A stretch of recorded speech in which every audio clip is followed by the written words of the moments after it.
Urgent news from the US. No sooner had Trump announced it than here. Moscow's oxygen is being cut off. Putin has been left with practically no time to think.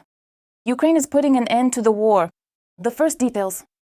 The armed forces of Ukraine launched the first secret strikes on Belarus, chilling insider info. So that's why Lukashenko started to back down. Kyiv's new strategy worked like lightning. Don't miss it. Something terrible is happening in Moscow. The dictator is preparing to receive Ukrainian ballistic missiles in the Russian capital. Mountains of equipment that won't save them, paranoia has gone too far. Time to run. The occupiers are leaving their positions on the Kinburn Spit. Our forces have crushed Russian logistics. And all of this happened right now. Hello, I'm Daryna Gutskalo, and we're starting. The US has suddenly moved from talk to tough demands and is directly requiring Russia to sign a peace deal immediately. It seems Washington is finally tired of Putin's stalling tactics. As President Trump clearly stated during the G7 summit last week, Russia must make a deal. Time is not on Moscow's side. According to him, Russia loses about 40,000 troops every month in killed and wounded. The Russian economy is sinking deeper and deeper into trouble. Meanwhile, Ukraine is not just holding on, but constantly increasing its technological advantage on the battlefield. That's why the official emphasized the war has dragged on too long and it's time to end it. The United States is determined to achieve a ceasefire and reach a negotiated agreement that will end the Russian-Ukrainian war as soon as possible. Enough. The time has come for an immediate ceasefire. Also, the US has literally made a call to Moscow to sit down at the negotiating table. In turn, Kyiv has also shown its strength in light of the latest statements. Ukraine is ready for talks with Russia, but our patience is not infinite. This sharp statement was made by our country's permanent representative to the UN. I cannot rule out that Ukraine might calibrate and change its proposal. A ceasefire along the actual front line is already a major compromise. He also added that over the last 15 months, Kyiv has appealed to the UN Security Council to adopt a resolution on a full and unconditional ceasefire. However, the issue remained hanging in the air. But now the situation has changed dramatically after the decisive US statements. Ultimately, what will the Kremlin do when even its favorite tactic of stalling stops working? We're following the developments. What a twist! The story with the Belarusian repeaters is much more interesting than it first seemed. According to a monitoring project, equipment that helped Russians control attack drones from Belarus suddenly vanished, without any publicity. This equipment has already been taken down once. Quietly and without any fuss, equipment was taken down. Now they need to take it down themselves. Loudly and in front of everyone. It seems Minsk has finally heard the signals from Kyiv. We're talking about special equipment that Russian occupiers use to control and guide drones across Ukraine.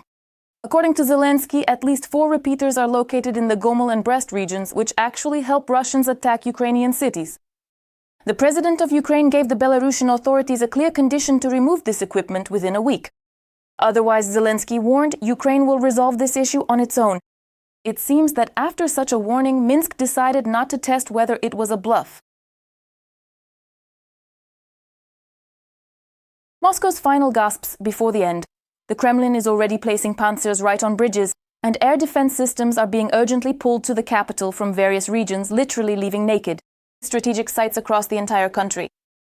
I saw one like this here. This is what I saw. There's air defense on the bridge. The one that's on wheels. They closed the road to the bridge there. It's guarding the Sadovod area here.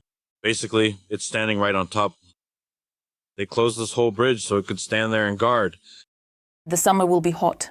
Attack drones are breaking through to Moscow itself more and more often.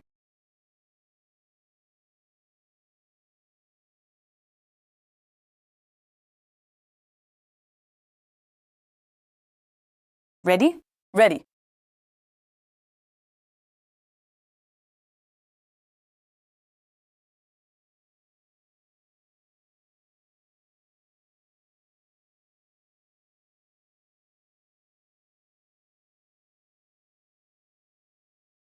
It seems Russia is seriously preparing for new strikes, specifically not just drones, but missiles too.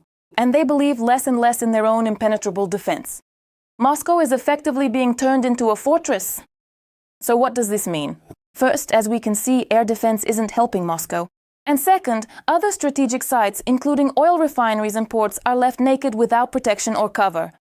But whether these reinforced defense measures will help Moscow, time and Ukraine's defense forces will tell. So we're keeping our finger on the pulse. The Russians' problems are only just beginning. After devastating strikes by Ukrainian drones, the occupiers have already started fleeing the Kinburn Spit. Our forces have so wrecked the enemy's logistics that holding positions has become simply impossible. The commander of the Odessa Operational Tactical Group, Colonel Denis Novikov, spoke about this in an interview with Channel 24. Now, together with senior commanders from the South Operational Command, we have almost cut off the occupiers' logistics on the Spit. According to the defender, the Russian army has effectively found itself on the edge of an abyss. Supplies are disrupted, and any movement is accompanied by heavy fire support from the AFU. And this seems to be just the beginning. Atesh partisans had reported earlier that the occupiers began partially withdrawing their units in the north and west of the Kinburn Spit. And all this is happening against the backdrop of Ukraine's real hunt for Russian logistics. According to Mikhailo Fedorov, Crimea is gradually turning into an isolated island as Ukrainian drones methodically cut off the occupiers from their usual supply routes. And when logistics start to crumble, the consequences for the Russians could be much more painful than they currently imagine. So, to be continued. Don't miss it, a new scandal has flared up between Ukraine and Poland. Warsaw took a step that provoked a harsh reaction from Kyiv. Zelensky has already responded, and experts are warning. The consequences of this story could turn out to be much more serious than they seem at first glance. Who is fueling the conflict between allies and why? We're looking into it right now. Tensions in relations between Kyiv and Warsaw have reached their peak. It's an emotional tornado. What was the cause? Internal political infighting in Poland or historical grievances from 80 years ago? The trauma of Volhynia is indeed a trauma for the Poles. Will this scandal affect support for Ukraine, and how can the two states now emerge from the crisis? This is a story that will be with us for a very long time. Poland's highest state order, the White Eagle, is being packed at Nowa Poczta. President Zelensky is sending it to his Polish counterpart, Karol Nawrocki, the day before he announced that he was stripping the Ukrainian head of state of this award. I have decided to revoke the order of the White Eagle from the President of Ukraine. At this stage, I would like to emphasize that this decision is not directed against the Ukrainian people. President Nawrocki decided to take back the order of the White Eagle because Zelensky named a Special Operations Forces unit after UPA heroes. Glory to Ukraine. Glory to the heroes! The Ukrainian insurgent army, a symbol of independence for us, reminds Poles of the Volhynia events during World War II, called genocide in Poland and mutual ethnic cleansing in Ukraine. The Ukrainian president says he named the military unit at the request of the soldiers themselves. And he could not cancel this order, despite the sensitivity of the issue for Poland. They are the army, they are the defense, and I am the guarantor of the Constitution. I am the commander-in-chief who must give them everything they need to protect our people and our land. And if they are motivated by their heroes, by heroic names, and if it's very important to them, I must do everything they tell me. In Ukraine, the Polish president's decision to punish the Ukrainian head of state was seen as a blow to bilateral relations and a dismissal of support. During the most difficult period of the war, following Zelensky, 3 former Ukrainian presidents, Leonid Kuchma, Viktor Yushchenko, and Petro Poroshenko, also renounced their orders.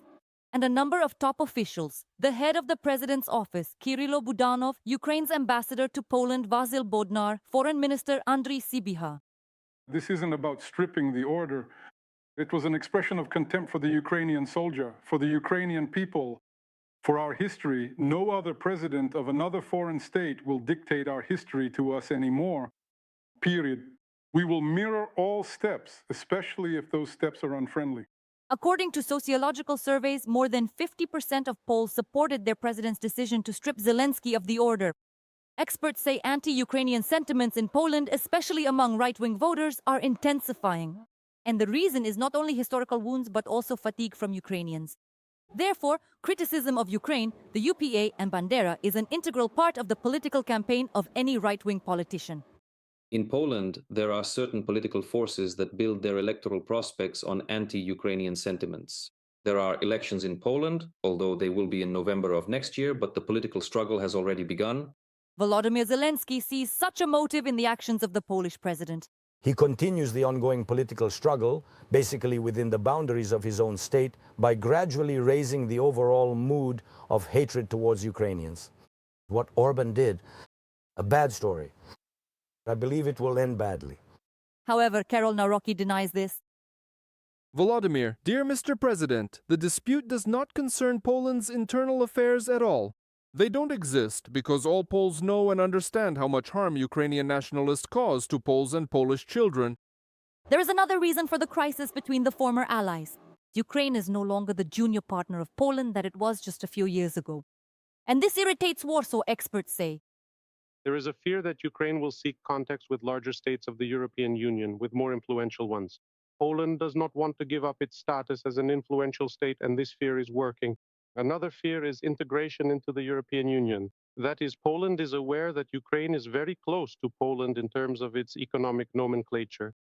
That is, Ukraine could theoretically compete with the Poles. An offended Poland could slow down not only European integration, but also military aid to Ukraine, although this could boomerang back against them. They are an important hub and logistical route for providing us with weapons from other countries. But I hope that in this, we will have no problems. They understand that this is not only Ukraine's war and that we are defending not only Ukraine. Polish political scientist Wojciech Kononczuk is of the same opinion.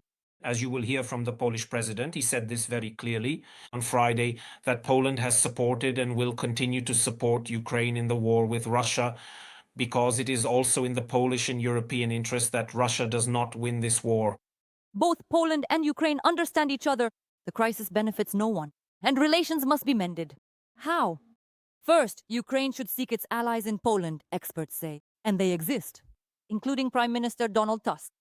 Second, restore historical dialogue and keep seeking compromise. However, while clearly defining red lines, We treat each other in a manner that carefully avoids bringing up some very sensitive issues, but not telling each other who we are and what we should do, or whether our view of historical justice is something we should force upon you. We have never tried to force our understanding of historical justice upon the Poles. we should seek what unites us, which are economic, energy, and defense projects beneficial to both sides. That is, if it's about a drone deal, if it's about joint air defense, if it's about joint production, we should look for those who would invest in this and cement this cooperation with such investments, making it mutually beneficial and making withdrawal from it too costly. This Thursday, a conference on Ukraine's recovery starts in Gdansk, Poland.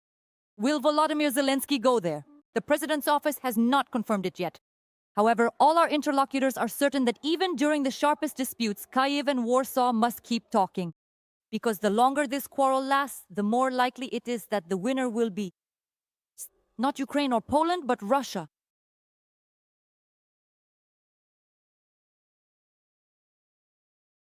Our forces broke into Crimea, epic moments of strikes. The occupation regime is melting before our eyes, and Ukraine's long-range strikes are bringing the peninsula home. The Russians were not prepared for such a turn of events. Explosions, fires, shortages of food and gas, and what's more now a curfew, restricted hours for public places, and dozens more security measures. Gauleiter Aksionov came out with an alarming statement. The Crimean bridge is barely holding on. It's time for the occupiers to pack their bags. Shocking details. Don't miss it. They hit, I think, what looked like some kind of oil depot, which is pretty significant. Powerfully and brightly, the occupiers' oil depot is burning near Kerch. Our defense forces struck accurately and with precision. Yes, those are definitely the tanks located at the VTG, just as we mentioned earlier. And that Ukrainian birds reached the tank farm of the TES terminal in Kerch, the ports of Crimea and Kavkaz?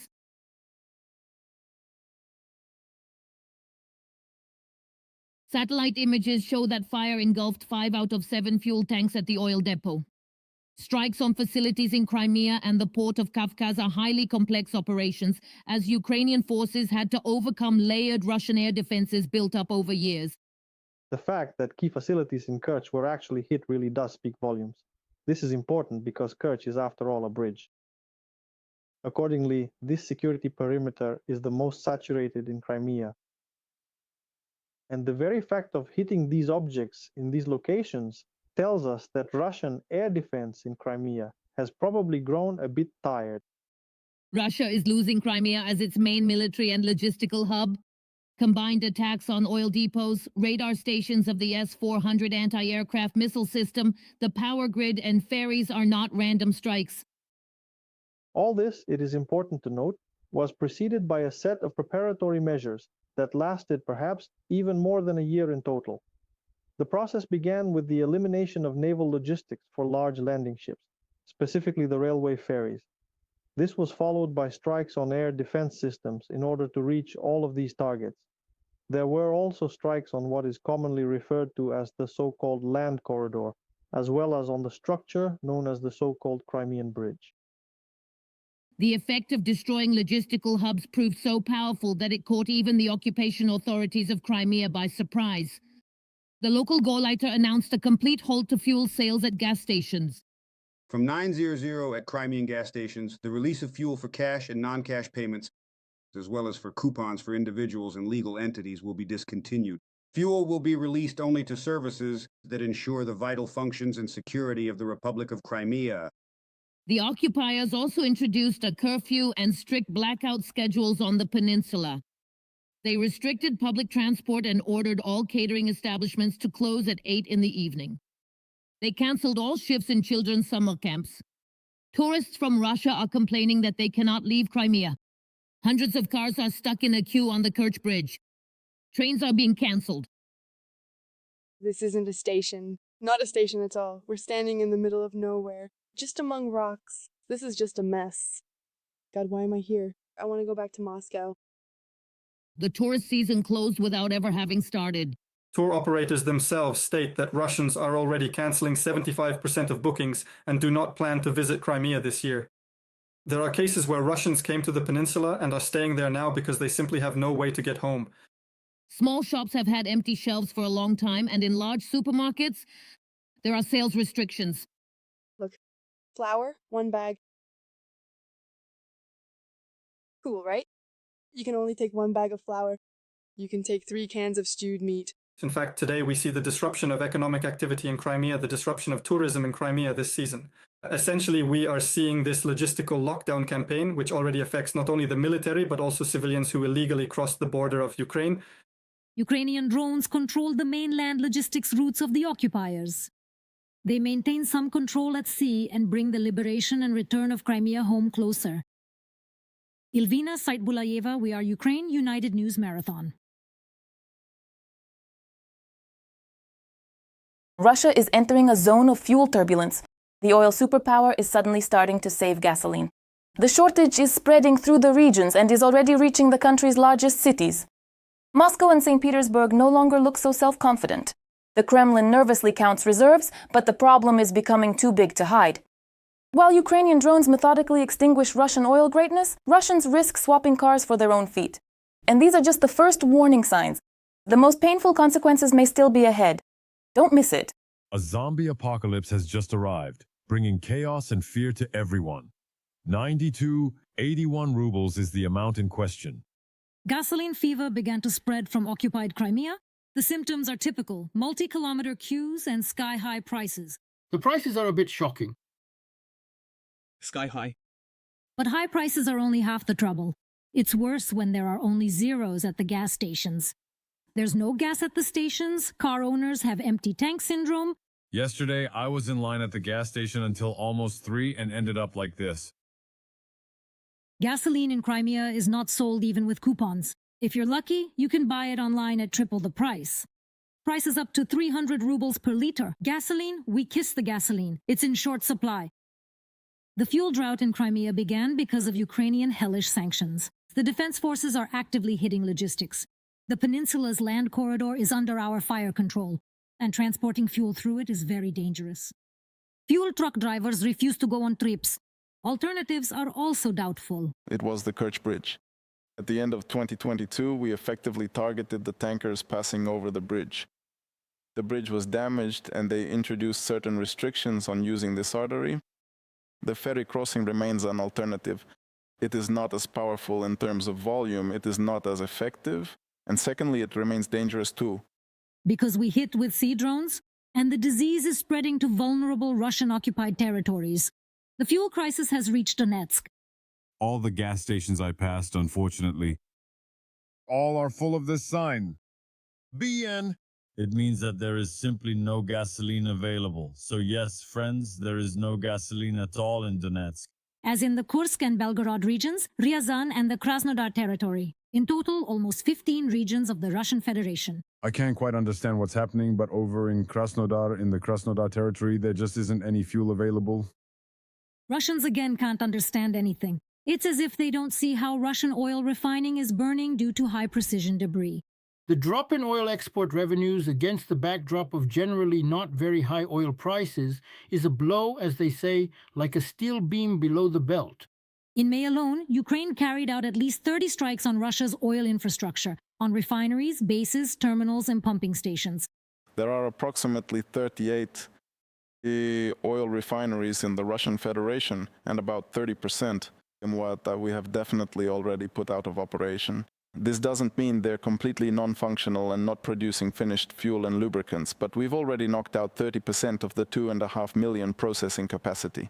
We are talking about attempts to reduce economic potential in order to make it harder to wage war, pay for contracts, buy weapons, and purchase components. The fuel shortage within the Federation itself is a side effect of our drone strikes, and the Russians have felt it. Okay, the queue is nothing, but payment is only in cash, and I don't have any cash. So, are we entering an era of shortages or what?